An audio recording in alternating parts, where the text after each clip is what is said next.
and they're expected to go higher, trading cent by the end of 2024, Russia's central predictions. Now, the bank didn't blame the Ukraine war. Even worse for Russia, the war has led to wages spiraling as prices increase, with the rising interest rates failing to cool inflation because Russia's economy is now heavily reliant on the government pouring money into the Ukraine offensive. The more Russia spends on fighting Ukraine, the worse inflation gets, and the higher interest rates have to go. The long and short of it is simple. Putin is well on his way to bankrupting Russia. His actions have crippled the oil and gas industries, meaning they're far less lucrative now than they were in 2021. Even worse is the fact that Russia will be forced to sell its gas to China in the future at lower prices than it's selling right now, despite inflation. The average Russian now lives in an era when the cost of goods is rocketing out of control while their wages stagnate. They can't even borrow money at a reasonable rate. Interest on those loans is only going to get higher from here. It all adds up to a bleak economic future for Russia, and it's not going to get better even if Russia wins the war in Ukraine. Why? Well, with victory comes the hefty bill of rebuilding the country that it spent nearly 3 years destroying. In February 2024, the World Economic Forum estimated that the cost of rebuilding Ukraine would be $486 billion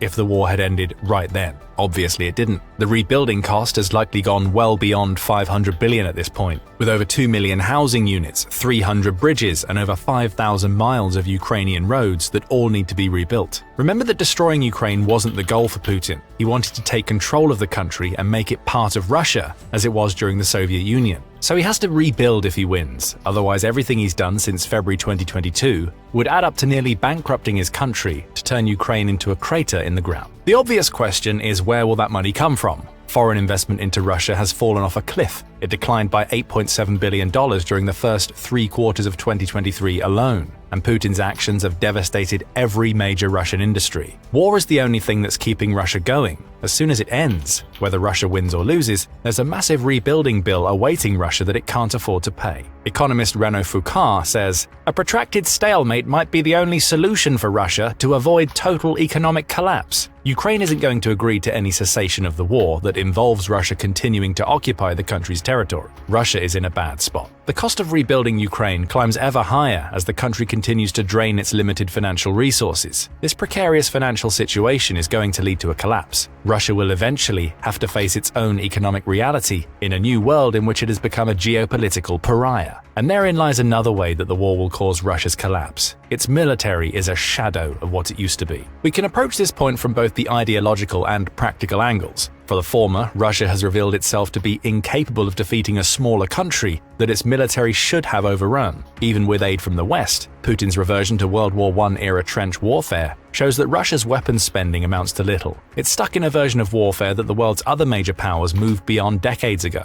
This isn't to say that Russia is no longer considered a threat. It has nuclear weapons after all, but the fear factor its conventional military created for so many years has evaporated, meaning Russia no longer has the level of influence it used to have on the geopolitical stage. This is a country that has always relied on projecting power to influence the rest of the world. Those projections aren't what they used to be, as Russia has revealed itself to be a paper tiger. On a practical level, Putin's war has completely depleted Russia's military. It's cost Russia 720,000 people who have died or suffered injury while fighting against Ukraine, according to Ukraine's Ministry of Finance, or Minfin. Over 20,000 artillery systems are gone, with a similar number of armored vehicle losses. Russia has lost over 9,300 tanks, according to Minfin, along with 999 anti-aircraft systems. As one Western official put it in February 2024, Russia's domestic ammunition production capabilities are currently insufficient for meeting the needs of the conflict. It's not just ammo that's a problem on this front. Artillery and tanks are also running out, with Semaphore pointing out that Russia simply doesn't have the means to replenish them. Quoting The Economist, it says, "The Soviet armament supply chain no longer exists," noting that Russia can't get the materials it needs for weapons as it did back in the 1980s. Sanctions aren't going to make that any easier,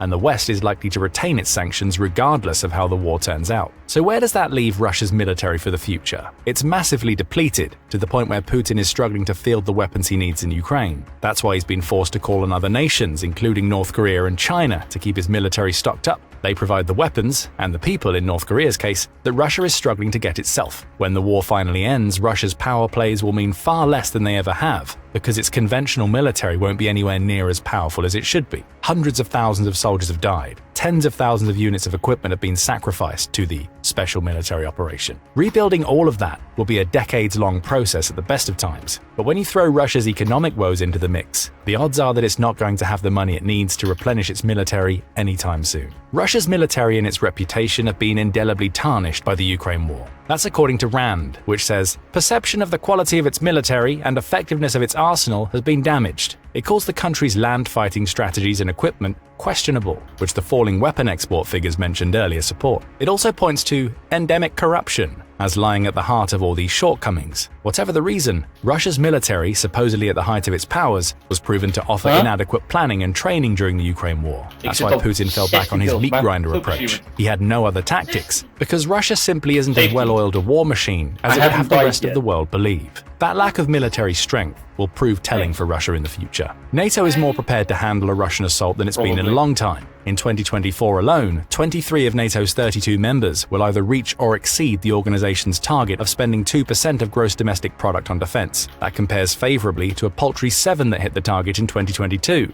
Russia's invasion of Ukraine has only succeeded in making NATO stronger, the exact opposite of what Putin wanted to achieve from a power play perspective. Worse yet for Russia, NATO is getting stronger at a time when Russia's military is weakened and its economy is on the verge of collapse. Putin has put his country in the pockets of other nations, North Korea and China, just to keep his military running. When the Ukraine war ends, those countries will be leaning on Russia to repay its debts, as Russia faces up to a Europe that's far more prepared for it, regardless of how the war turns out. And all of this is set against a backdrop of Russia losing people, lots of people, over 700,000 in the war so far, or because they didn't agree with Putin's special military operation. As Rand points out, many of these people are among Russia's best and brightest, meaning Putin has condemned his country to a future in which his country will lack innovation as well as labor. Some projections estimate that Russia's population will be just 125 million by 2050, a loss of around 21 million from current figures. It all adds up to a bleak future for Russia. The country's economy is in the toilet, with any prospect of the Ukraine war ending threatening to destroy it completely because it's now almost solely war-focused. Russia's oil and gas sector will never recover to hit the peaks it enjoyed before the war, and its shambolic military display in Ukraine is going to do no favors for its weapons exporting business. The country's stock market is shaky. The ruble has collapsed amidst high inflation and exorbitant interest rates. Russia's military is running dry in both equipment and people, with the latter issue forcing labor shortages and demographic changes for decades to come. Russia as we know it is crippled, regardless of whether it wins or loses in Ukraine. But what do you think about what the future holds for Russia?